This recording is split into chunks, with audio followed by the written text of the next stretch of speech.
কিছু পয়সাওয়ালা লোক আছে গরিব মানুষের মূল্যই দিতে চায় না। কেন ভাই? আমরা গরিব বললে কি আমরা মানুষ না?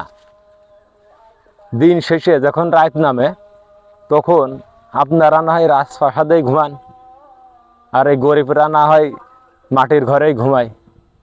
তে ভাই, গরিব মারা গেলে ওই মাটির ঘরেই কিন্তু থুয়ে আসে, আর বড় লোক মারা গেলে ওই মাটির ঘরেই কিন্তু থুয়ে আসে। তখন ওই রাজপ্রাসাদ বড় লোকদের সাথে যায় না। তে ভাই, মানুষ বুঝলে অবহেলা করতে নেই। গরিবও আল্লাহ সৃষ্টি, বড় লোকও আল্লাহ সৃষ্টি। আপনাদের মর্ডারটা নিতে পারেন দুনিয়া যতদিন বেঁচে থাকেন ততদিন, মরিয়া গেলে কিন্তু আর পারেন না। তো মানুষ আল্লাহ সৃষ্টি, সবাই সমান। ঠিক আছে, সবাইকে এক চোখে দেখবেন। ধন্যবাদ।